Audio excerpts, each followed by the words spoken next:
I'm hoping for a future where AI is also encouraging the creatives and the clients in the very beginning to think of stories that we can only tell with AI. This is the Commercial Content Podcast. What marketing decision makers need to know about the future of content. In this episode, Norbert talks with Florian Meimberg about AI directing. Florian studied graphic design, but just for one semester, because he grew impatient and entered the advertising industry straight away. As a creative director, he was responsible for numerous campaigns and commercials, which became the starting point of his directing work. In 2009, he created the Tiny Tales, publishing hundreds of 140-character stories on Twitter, which later won the Grimme Online Award and were released as a book. He is a founding member of the Directing Association Direct, member of the German Advertising Film Academy and the Art Directors Club Germany. Ladies and gentlemen, let's dive right in. Here's Florian and your host, Norbert. Welcome, Florian. Thank you, Norbert. Nice to have you here to talk about you and what you're doing. And to warm things up a little bit, I have a format called 7 Questions, which I will ask you. And the first one is, which media had the greatest influence on you as a child? Which media? Television, games, or books? So why did you leave out cinema? Good question. Let's see. So I did watch a lot of television, I guess. The couple of channels that we had back then.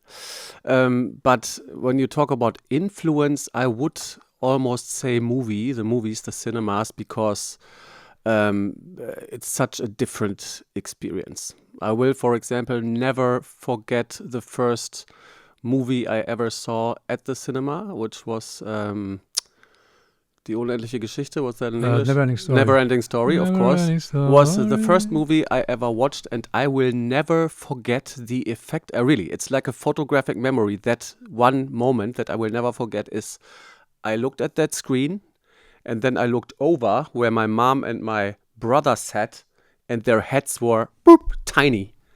Like the contrast between seeing the huge people on screen compared to a real person next to you is something that struck me, right? Because that moment was a new experience to see the huge big cinema screen. So that was obviously a major impact moment in my life. Other than that, I, for example, was never the gamer. A lot of my friends were always back then into, what was it, Amiga and stuff, gaming. That wasn't not me. I had a Game Boy at some point, but that was it for gaming. And then a lot of television, as I said. Okay, but officially we're going to take the cinema now onto the question. Because actually, I also maybe have to add internet and social media later. But as a child... But we grew up without it, I yes. know that, so I didn't ask it. Okay, so what was your first encounter you remember with actually advertising? First encounter with advertising. I mean, next to obviously advertising being everywhere, not as much as today, but of course, also back then you had TV commercials and outdoor advertising and stuff. But when it comes to, and I assume that that's the base of your question, when my idea started to maybe go into that direction, was, I think, when I was doing my high school exchange year in the USA. I spent a year in the US when I was 17. So my 11th grade I spent over there. And at the high school, there was a course called marketing, right? And that was interesting. That was also scratching topics like advertising and stuff. And I remember, seeing that or finding that very interesting. So that could have been one of the sparks. Okay, nice. Yeah, I remember these 11th grade. I never did one, but my brother did one. This was common sense to do a year abroad, right? My son, 17 now, just finished his year also in the US. Nice. Yes. A very important year in my life, actually. Yeah. Nice. So the next question is, where do you currently prefer to spend your time? The movies, the console, or social? The movies, not enough, because it obviously involves getting up and getting out, and me having a job and a family. It's not always easy to find those slots. which I regret because I still find the movies to be one of the most intense experiences you can make. Yeah, I do spend a lot of time on social media also job related somehow, right? Because there is nowadays, for example, LinkedIn is a platform that I spend a lot of time on right now because the like this new AI film bubble that we are, I think, going to be talking about today also A little bit. is very concentrated on LinkedIn. The algorithm in my feed on LinkedIn is, let's say, 90% all of a sudden of this AI and It's film crazy. and Yeah, stuff. actually, yeah. So if you count LinkedIn to social media, then yeah. But also the other ones also. I also do TikTok a lot, probably Oh, too really? much. Yeah. Like you have an account, you I like don't. post, I post don't. stuff No, yourself? I or- don't have an account. I just consume it, and every day I realize how addictive that is. Right? Yeah, I think that's a big. So I don't have TikTok. I mean, I logged in once, but no. Yeah. I mean, it's literally dangerous. If you, and maybe you do it as an experiment. Go on TikTok and then just for, let's say, 3 days, and then compare how fast the algorithm learns you Really? within. Okay. You wouldn't believe it. Well, maybe I don't have to try. Anyway, but actually, I'm watching people. I mean, a lot in public transport, and I watch people a lot on especially young people on their feeds, and it's a little scary, I think, because the speed they watch it. It is. As I said, I have 2 kids myself, so this is obviously also a topic with us at home in the family, and I'm also following the news with, what was it, Australia? Yeah, Australia. Is it? With the law and stuff, like starting at 16. Now Germany is talking about it, and yes, it's there is a reason for people and politicians to talk about it. I think so. Yeah. Okay, so if you were on an island and you could only use one channel or app to take with you, which one would it be? Interesting question. Which one would it be?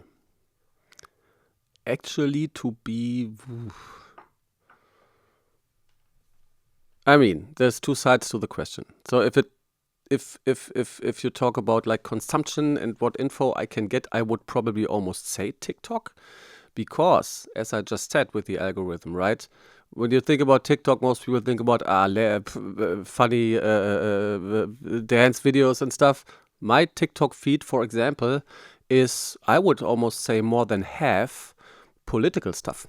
Okay. Especially US related stuff. There's a couple of like very young influencers that do a lot of really, in a really, really good and serious quality on TikTok, right? And I'm not saying I get my news from TikTok. I'm very old school in watching the news every single night, and also insisting on my 2 kids also watching the news with us. So we all, as a family, watch the news every day. But yeah, that one app on the island. So either TikTok, or when it comes to apps regarding communication, to stay in touch with everybody Don't say I know. The phone app is not allowed. Our phone app is not allowed. Well, okay. TikTok, I mean, If you take the phone app, okay. But that's actually interesting, because I always catch myself thinking in the patterns which fit my age, you know? So communication is phone. So remember, now when I say it's a reflex, phone is not allowed. But if you have TikTok, I mean, you know, this. Of yeah. course So you can, what would be your channel God. on the island? probably news, yeah. Probably, but the news you watch on television. Yeah. Like, so Okay. ZDF heute, for example. That's the one. Okay, so a little bit different topic. So how do people outside the industry usually misunderstand your job?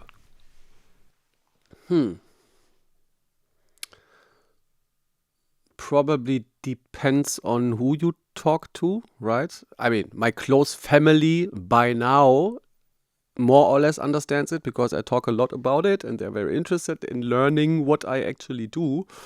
And then, yeah, you know, I was almost going to say back in the old days, home from a shoot abroad, let's say Cape Back in Town, the old days, and yeah. show them pictures and show them, you know, look at, you know, all the restaurants and all the beautiful places and stuff.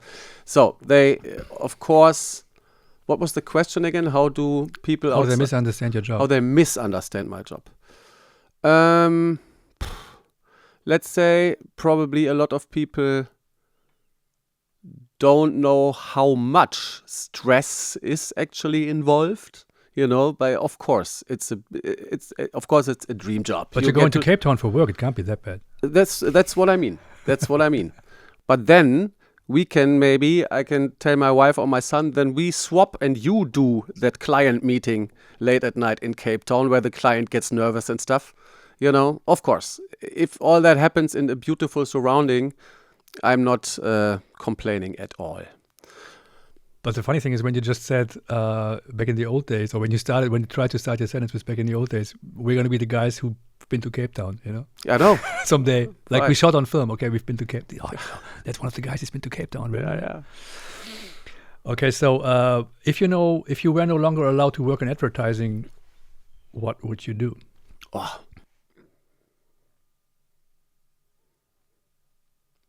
Tricky one. I never learned anything else. I never actually. I didn't go to any college or university. After school I just dipped into that world and stayed there forever until now. So it's the only thing I'm really good at. Does that sound terrible? No. Let's see. I don't even know. My wife, for example, is a writer. She writes novels. Okay. And every day I'm telling her how I could probably never do it. I'm really admiring her for that skill to create a story that is so complex and to work on a story for a month, right?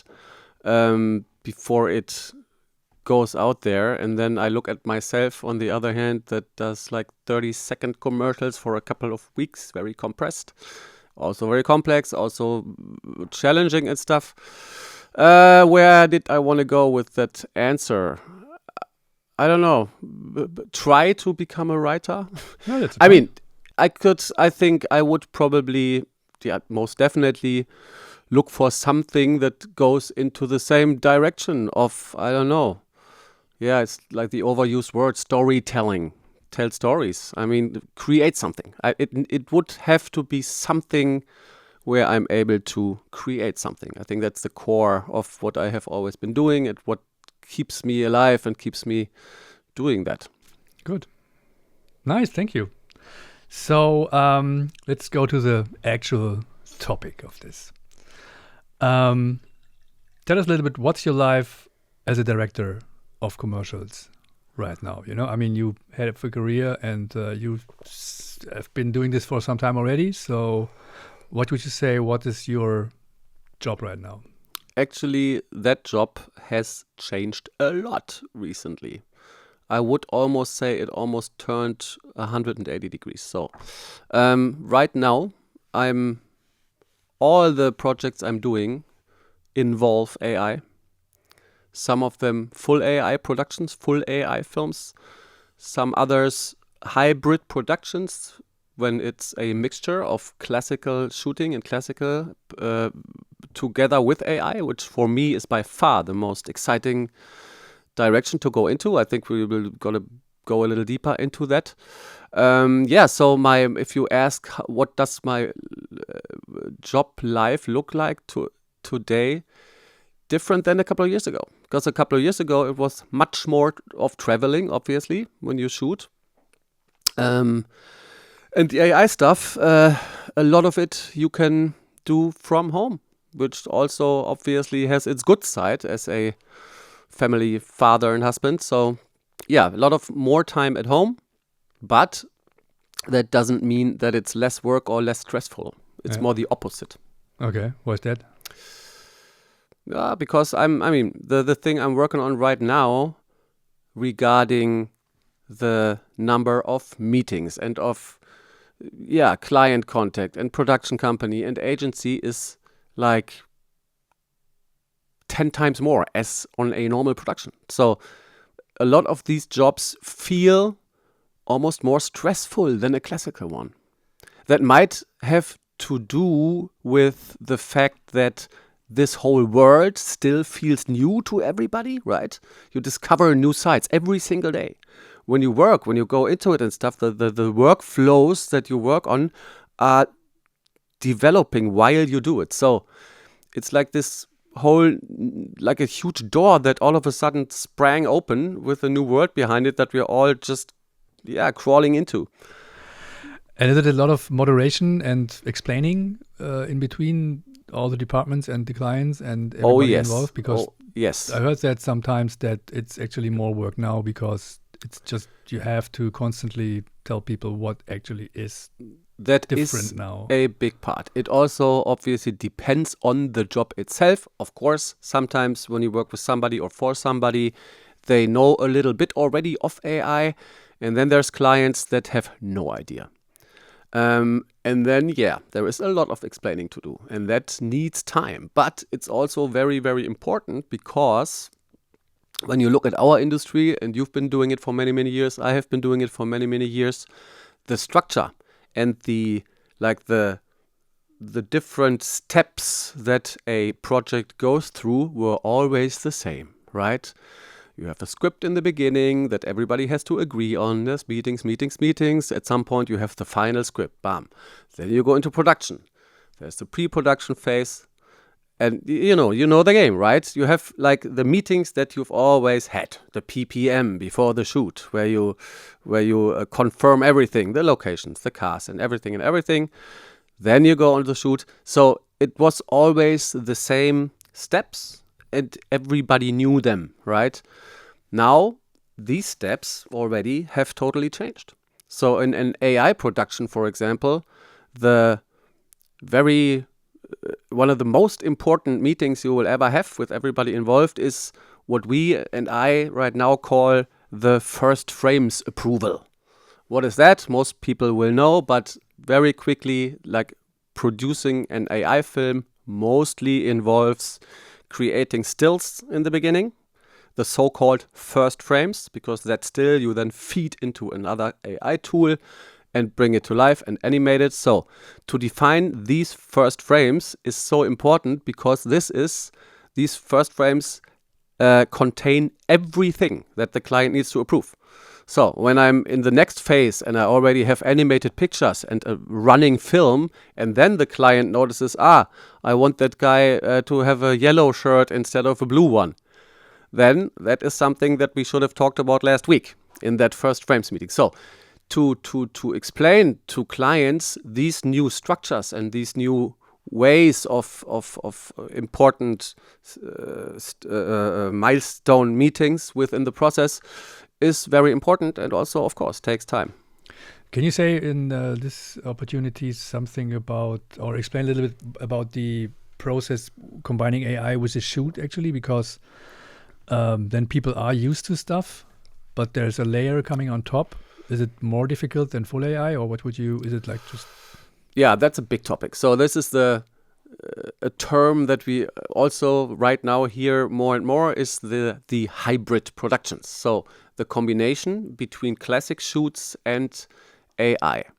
I myself have done 3 of those in the past couple of months, and they were all kind of different. So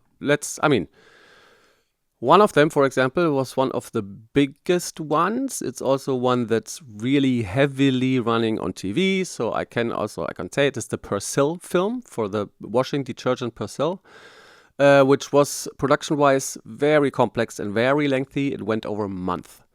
And there, for example, when you talk about hybrid approaches, the first thing is that from the beginning, the client insisted on casting the main role. The main role is the character, the lady in white, which in the film, just very quickly is, who doesn't know it, everybody probably knows those Persil clock towers that are still standing in big cities around Germany, like really high, 7-meter high green clock towers as advertising for Persil. And they have this illustration of a woman in a white dress from the 1920s. And this very iconic figure, the white lady, is like one of Persil's core DNA brand assets, right? And in the film, which starts in the 1920s. And you see one of those clock towers, and then that illustration all of a sudden wakes up, becomes alive. And the white lady, as a real person, steps out of the tower and starts walking, and then travels through all the decades and stuff. So that's the film. So yeah, where did I come from? The client said, we need I want the character based on a real person.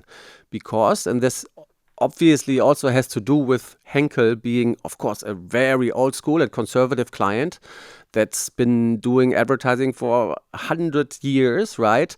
But always the same. They always casted their models, paid them their buyouts. And that was one aspect that the client obviously wanted to keep.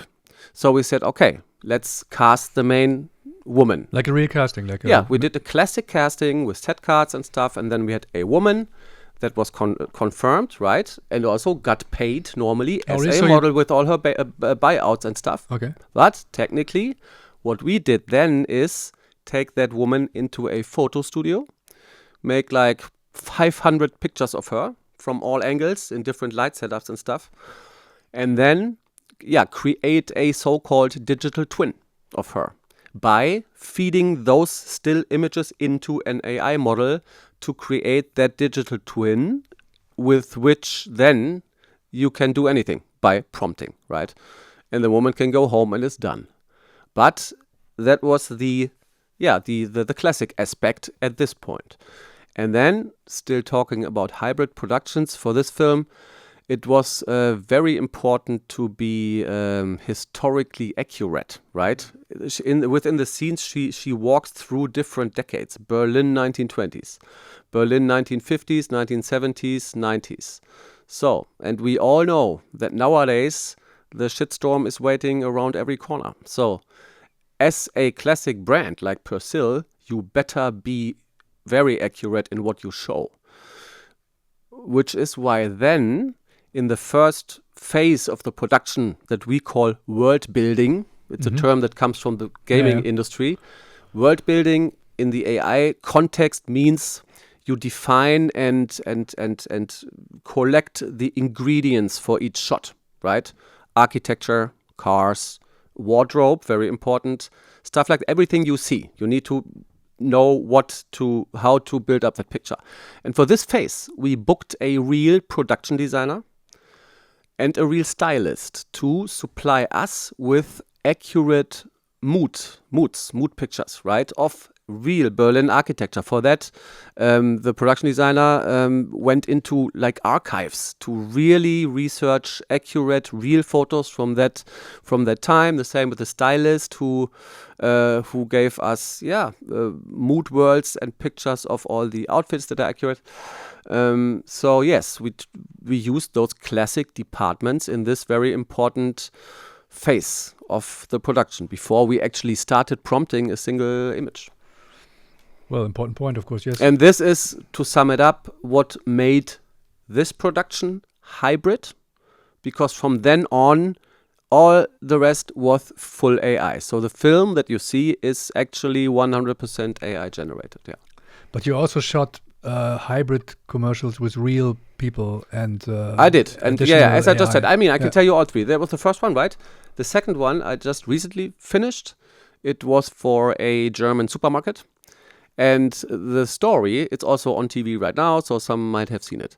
Very simple story: family at a lake doing a picnic, right? At some point, dad wants to go fishing. He takes out his fishing rod, says, "Okay, guys, today we're having fresh fish." Throws out his fishing rod, and then something bites. What does he drag out of the water? A whole supermarket, the building, like a whole building. He drags on land, goes in, and gets out with the fresh fish, right?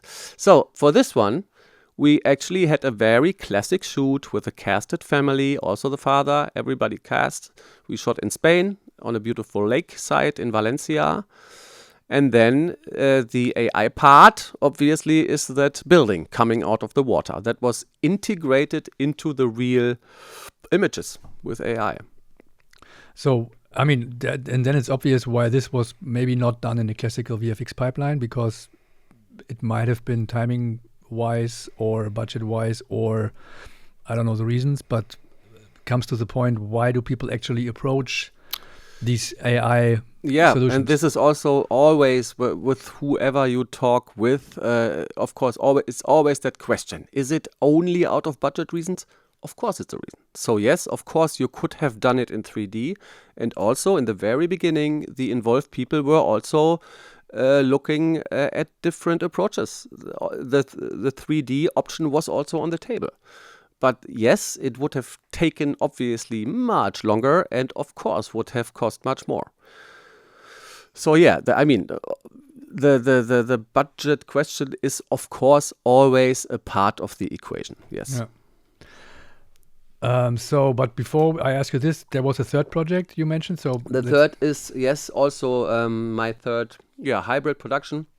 Again, a little different, and this was very hybrid. So from the whole thing, that was almost my favorite one.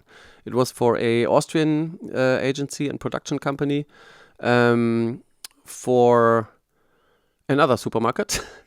And they, over there in Austria, every year they have the sticker album, right? Where you put in, like the Panini album in Germany. Mm-hmm. Very, very popular. And they always do, every year, at the beginning of the year, they do a commercial.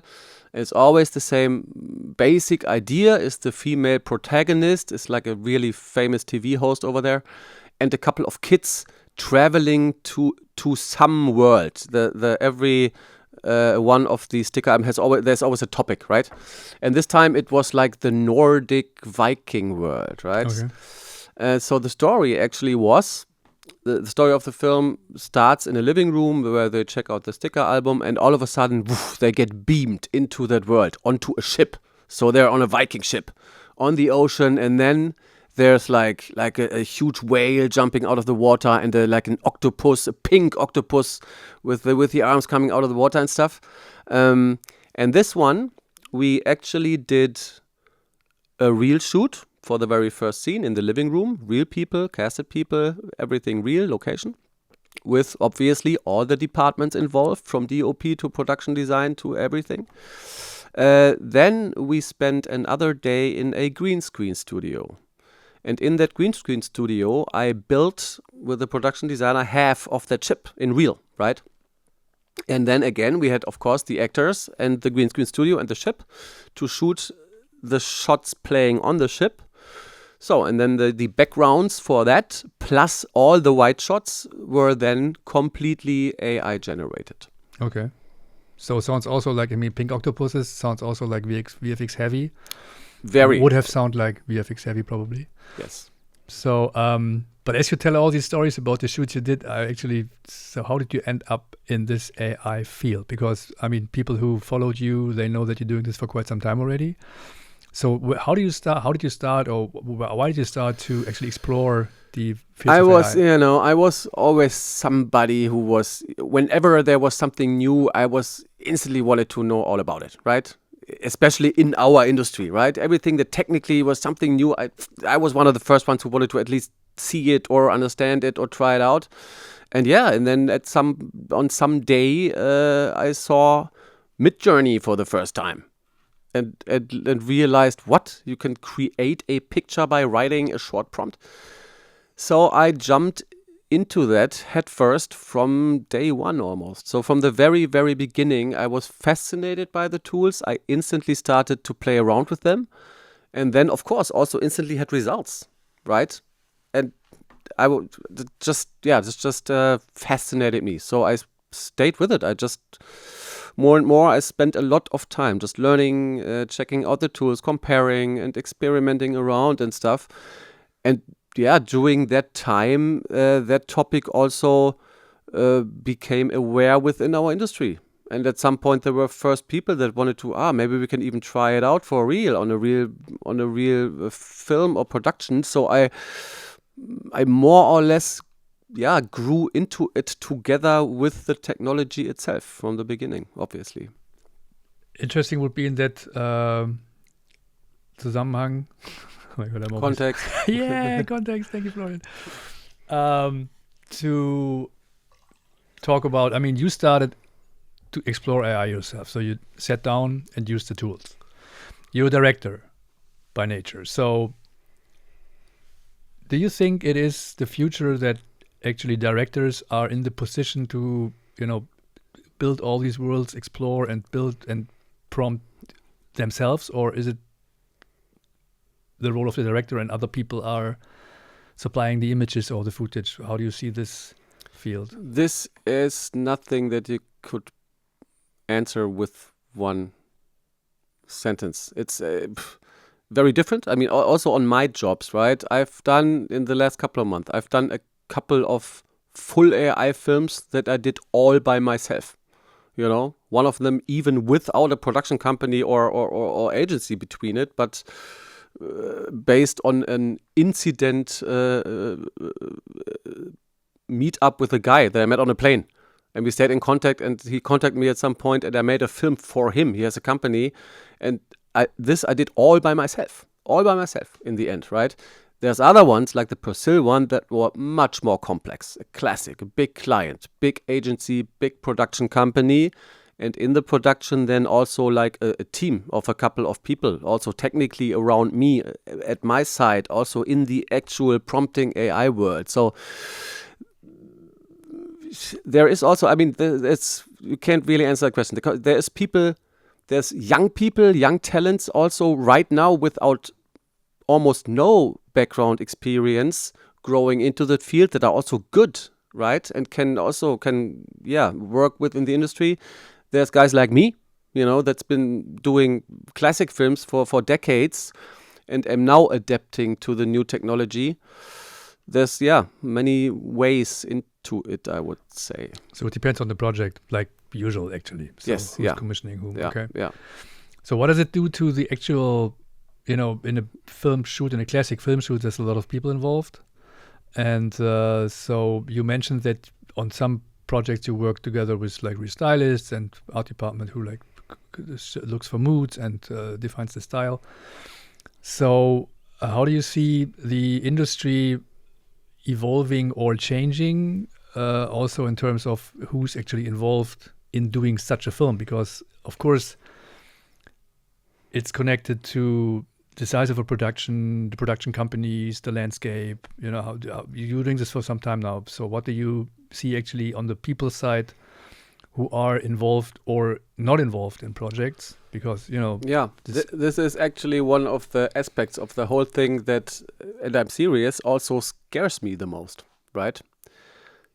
As I said, I've been doing films for 20 years plus, right? A couple of my closest friends I've met on film sets or within production circles, right? And the thought of first me spending the rest of my life in front of a monitor, and secondly, never having, and this is actually something that gives me my energy, is the exchange with people. I love to travel. I love to meet new people. Whenever you travel, of course, some of the heads of department, already, you book them because you know them, but there's always new guys. And it's always a magic mixture of creative energy, and you create something, develop something together with other people. And this is, for me, still where the magic of film lies, right?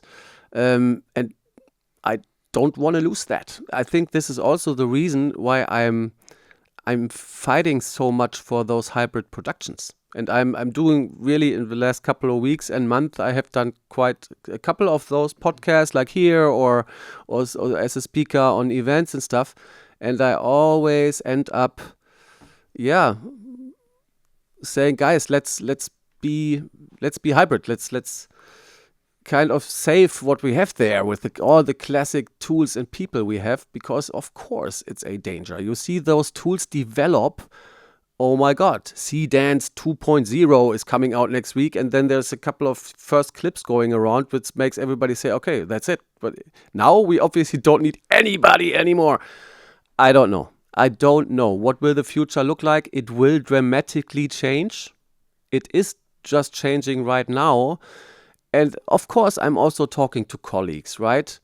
I'm, for example, one of the founding members of our commercial directors union that we founded here in Germany a couple of years ago. And this is one of the main topics.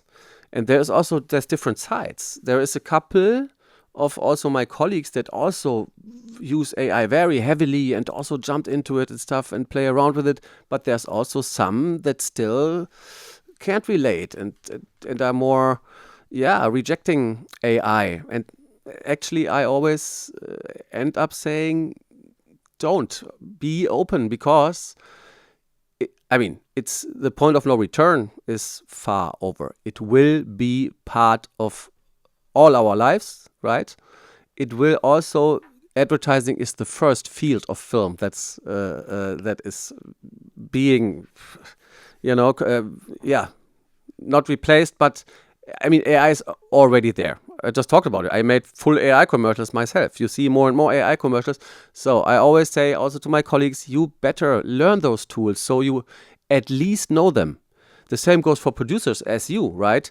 Even though you don't necessarily have to actually physically work with the tools, you need to understand them. Because if tomorrow your phone rings and there's a client asking you, can you do AI films? At least you have to understand how the tools work, what they can do, and also what they cannot do, right?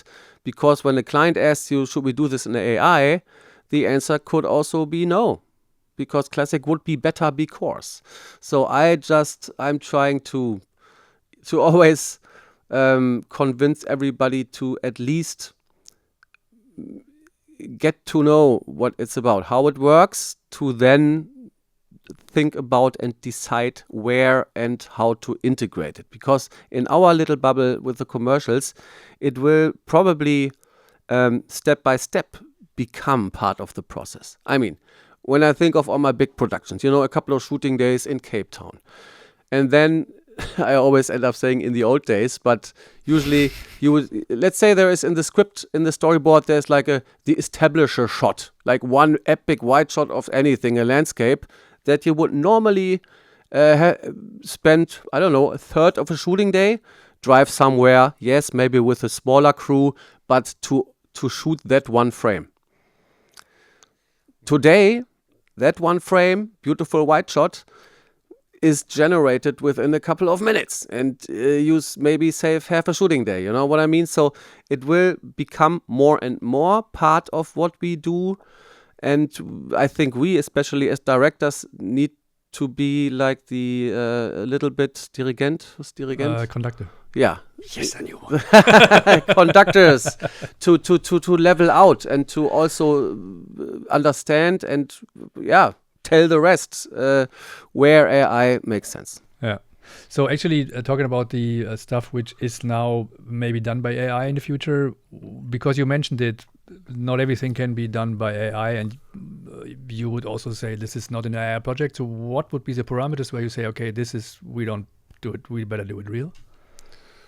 Well, whenever it comes to emotional human stories, right, where it's about people, and also where I see people in close up, and where I want to, with the film, create empathy for that person on the screen, right?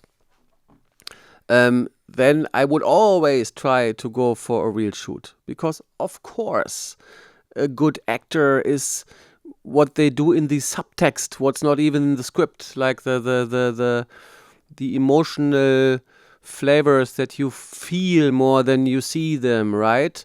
This is, I think, something that, of course, the real actor can do better than an animated one.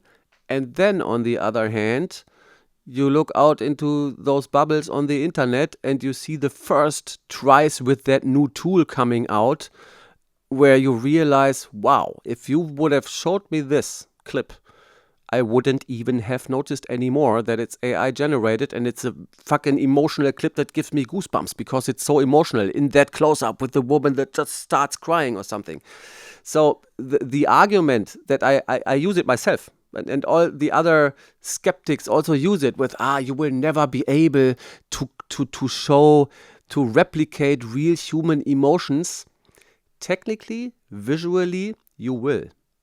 So at some point, this decision also becomes an ethic decision more than creative one. It's something that's, as you probably notice, also for me, it's a very, very emotional aspect of the whole thing. Of course, yeah. I will, to again summarize my answer to this question, I would always wanna, when it involves people, an emotional, personal story with people, I would always try to do it real, as we did on the supermarket thing, right? Okay. We casted a real family. Could we also have AI generated them? Of course, yeah. Probably also as photorealistic, and probably also in a way that somebody who's not so deep into all of this as we are wouldn't even notice. Do I want it? No. If possible, I would always try to have as many real people involved as possible. Yeah. And that's actually a good hook to ask for this quality discussion, because I remember when, not I remember, it's ongoing. So it's when the AI projects hit the market and are real television, like not this, I did a few clips with my MacBook in my basement. Mm-hmm. We're over that, but like real commercials airing on TV. And then from the industry, there's of course quality discussions, and people always find flaws. They always think, look, this is here and this is there, and I saw that and I saw that. How do you approach that topic? Because in the end, it's a television commercial, and we're talking about the end consumer which watches the screen. So how do you see this whole quality discussion? Yeah, it's funny. I just had a discussion about this exact thing that you just said with the production company on my current one. But to answer just a step earlier, when you said the first real commercials that hit the market, I also remember that. I mean, that was not even a year ago, right? Yeah. When the first official... I mean, years of Brazil was one of them, actually, as far as I remember. Yeah, but then I remember the Vodafone one. Oh, yeah. That was even half a year earlier. Yeah, true. And when you watch this, and we were all impressed when that came out, because back then it was state of the art. It was the highest level that AI could do. True. Everybody was totally overwhelmed, right? If you look at the film today, it looks so old, right? So these tools, and this is part of this whole problem, they evolve so fast, right? The quality level that they actually produce rises so incredibly fast that you almost can't keep up. So that what you just said with the flaws, this I think that will always exist, but it's shifting with the progress. Here's an example. What you just said is true, of course, that clients are, especially with AI, looking even closer what little flaws they find and little imperfections. Nowadays, that the overall quality is so good and you can almost not even tell it from real film, they still find them. The other day, we had, I won't say any names or companies, but the other day we had like one of many, many, many client approval meetings when it came, what I said before, to the so-called first frames, right? So we had the first frames that were perfect. And they always ask me, Flo, you happy with them? Yes, please. These are our first frames. Now there's another approval meeting. And then the feedback comes in. Yeah, here on the picture 22B, when you zoom in the picture 500%, there is this little pixel irregularity there. This needs to be removed, and this, and this. And all of a sudden, you zoom in pictures by 500% to make changes? What? Yeah, but that's an industry thing, I think, because... Yeah, but not in this extreme. Okay, I mean, if I... Really? Okay. Back then, I come back from the shoot with my footage, I start editing. There won't be a client that presses pause and zooms into a picture to find... No, not actually zooming, not maybe in the online. So I remember a shoot, we were shooting a food commercial, and we had like, pack shot, last shot of the day, so we went in overtime already, and we didn't have like a lot of time left because we had to switch out the light because we were in the middle of Berlin and it was dark and stuff. And the client, she was watching the monitor, and we were shooting it like for the 10th time or something, and she said, yes, but nobody's looking this close like we do, right? And then, of course, nobody watches the film frame-wise, Yeah, so true. But of course, I think it's a commercial industry thing that people like really polish every frame in online or on set. It is. And my feature friends, it's not big. They don't have the budget for this, actually. Yeah, it is. It is an industry thing. It always has been. It's only that to maybe round it up today with AI, at least for clients, it feels way easier to quickly do Okay, those yeah, changes, okay, right? okay. So if you then zoom in 500%. What you don't like are these 4 pixels back there. Then today it's 1 click to remove them. Yesterday it was I need to go back into the 3D or into another department to have them removed. So because all these possible changes can be done so much faster, and because obviously the overall view, especially from clients, is with AI you can always change everything. This is why it's so important within AI productions to really define those important steps in between, those important steps to confirm stuff. Yeah. And to like points of no return. So talking about stuff which took longer in the classic process to do, like retouching a frame, for example, let's maybe talk a little bit about the people who are involved in the projects besides you. So of course you have in the classic project you have DOP, and you have like lots of in the camera department, lots of people, and you have like a first AD and a second, and also post-production. So how do you see that also changing the landscape, that not so people are involved in the project at all, like talking about post-productions and pipelines? Is it, It depends. When you talk about post-production, what I realize, and also I am very active as a director in social media. Whenever I have something new to show, also AI stuff, I put it out there to show people, and also to see how they like it, and also to, maybe discuss, bring it on, right? Especially LinkedIn is a channel that sometimes it gets very emotional in the comment feeds. And when I, for example, on LinkedIn posted all my AI stuff, doesn't even matter which one, at some point there were like people I didn't know, but haters coming out of their corners to then start to rip apart the film and stuff. And all these people were from the VFX and CGI corner of the industry, and obviously afraid of what's coming there with AI. But by now and on the way, I have also met people from that industry, like CGI guys, VFX guys, that also learned the AI tools. And this is where it becomes interesting. Because I just told somebody else yesterday, it's very important in every AI production to plan ahead for the last act, like the classic post-production act. You will always need somebody that can handle the classic tools to perfectionize, to stitch, to finalize, to polish, or also to do bigger things, to do then manual with the classic comfy UI workflows and stuff. So I would, to any post-production person, I would say, learn those tools, integrate them into your workflow, and then you will be more valuable than ever before if you can cover both sides. That's a very good point, actually, because when I talk about projects, or especially look for people, for projects, for active projects, it's always, we don't know where to find the people. So I think there's going to be a time, what do you think about it, that people start to adopt it faster or more than now, and then they have like an advantage of being the guy, the girl who knows how to handle these tools, because this affects all departments, right? I mean, if you're a DOP and you don't know what is going on there, so what would you tell people which are listening now and they are not sure how to approach this because they're afraid of their department vanishing? I mean, you talked about the art director and the stylist. I think it's a tool for every department. So totally agree. I would, and this is what I would tell them. I would tell, no matter which department, I would say, are you creatively involved in creating a film? Then you better learn those AI tools. Another example, on the Persil campaign, for example, in my little team I had built around me, there was one guy that is a DOP.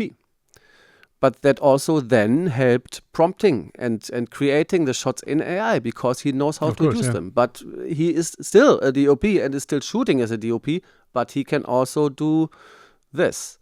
And like I just said, with our production designer that helped us with our world building, or and that was not connected to one of my things, but it was the same production designer, the awesome Merlin Ortner, by the way, that helped us back there. And he, for example, is also, he's very deep into that whole topic, and he uses it for his department, but in a totally different way. So, for example, in pre-production, the other day he told me he had to shoot somewhere abroad, and then way before the shoot, weeks before, he went there alone and took pictures of like the location where he will build his set at some point, went back, fed these pictures to an AI, and then with help of AI created a 3D simulation of the sets he will build, and then transferred this into a VR world. And then he gave all the clients and agency VR glasses and said, okay, guys, let's take a walk across our set that doesn't exist yet. So yes, you can, in every point of a production, involve AI tools, I think. That's actually, I think that's what people mostly forget if they talk about prompting a first frame or animating it, or, prompting it ongoing to a moving image, that it's actually involved in every step of the process. And it's much more than just a picture, Yeah. So, but still, I mean, you hear how optimistic I'm trying to be also for other departments and stuff. But coming back to your first question and to also the topic right now here on the Berlinale, everybody is talking about just that. I do think that in the future, of course, there will be much more full AI productions that in the end create films that look 100% real and convincing and emotional and stuff. And of course, that will lead to many people in those departments getting in trouble or not having enough work. Something that I am afraid of, yes. Yeah, because at the moment you talked about the creative heads of departments, which, as the name says, have a department. Yeah. So, and there's some jobs which,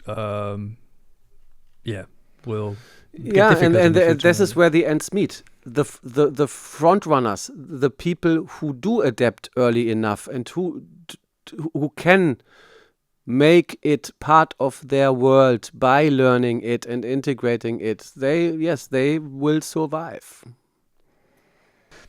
Okay, so good. Emotional topic. So I'm trying to do the circle to the bigger picture of the industry, because of course there's not only production involved in a project, but you mentioned it already, there's also projects you do directly yourself for clients. So we all know the process. There's the client, there's a production company, there's an agency which commissions the work to the productions.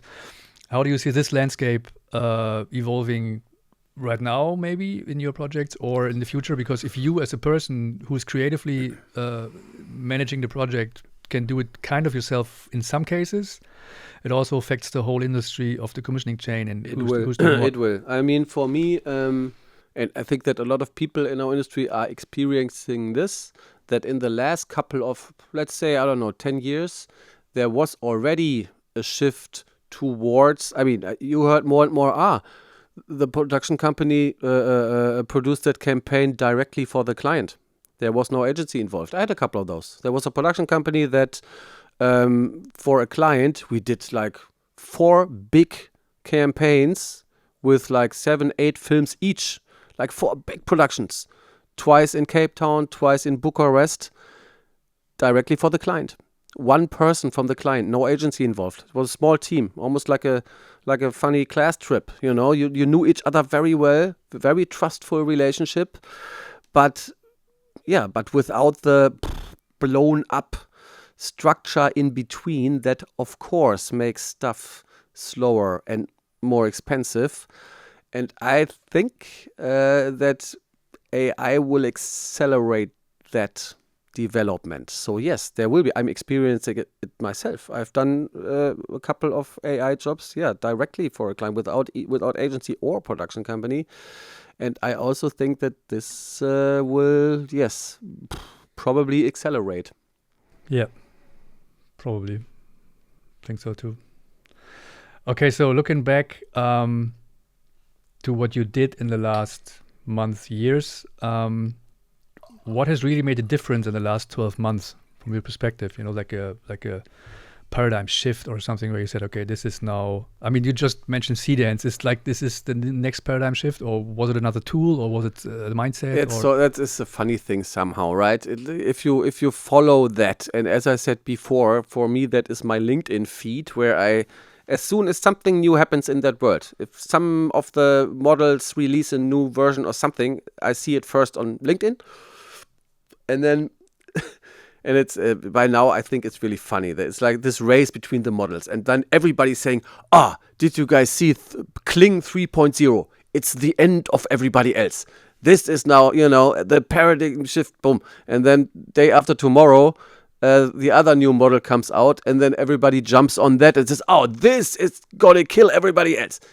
It's like it's a race between all the models out there, and every other new release is then determined as this changes everything. It just goes incredibly fast. It's just what comes out in the end is, with each day more perfect.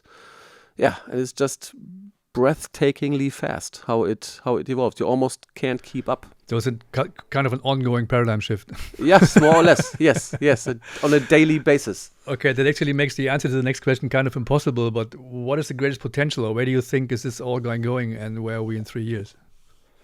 What is the greatest potential? The greatest potential, I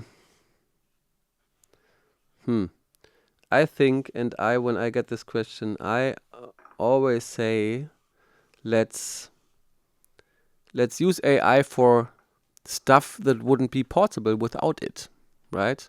I know, my supermarket in the lake, of course, it could have been done in 3D. Would have been much way too expensive. I'm doing another one now that I really can't talk about yet, but that's also a film with an overall main idea that is so visually big and epic that you also almost wouldn't be able to do it any other way, right? So I would say I'm hoping for a future where AI is also encouraging the creatives and the clients in the very beginning to think of stories that we can only tell with AI, right? So as an accelerator of new ideas, and also to being brave, So for me, it just opened a door to things that would almost be not possible without it. And this is what I love about it, right? I also, if it comes to a small film, an emotional story between two people, of course I want to shoot it with great actors and stuff. It's my hope, more or less. Very good. Actually, also maybe already a finishing statement, because I would also have asked the questions if you could, what are the 3 key takeaways or advices for people in the industry, but this is actually already it, I think. So, or is there anything else you would say? What would you tell people to do now? What's the advice people can do with all this now? I would say, it's getting cheesy, but still, I would say, let's not be afraid of what's coming, but let's embrace it. And let us, be able to do what we love to do in an even bigger and more epic way. But let's at the same time, please not lose everything we had in the last 50 years. Film crews and awesome people working together. This is still, for me, one of the, for me personally, one of the most important things in creating a film is that there is different creative people coming together and creating something new. And this, for me, this has always been the magic of film. And I really hope that this can remain in some point in the future.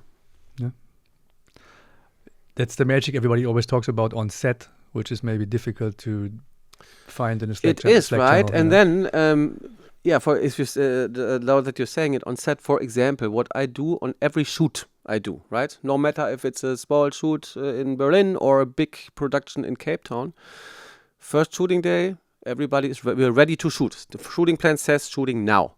Then I gather everybody that works on the set today, everybody, every runner, yes, also catering, everybody that works here, please half circle around me, and then I say hi. I introduce myself, I introduce the client and the agency, so all the decision makers on set, and then I quickly tell everybody the story of what we are shooting even. Because go on a film set in Cape Town and ask the grip guy, what are you shooting? I don't know, something with beer.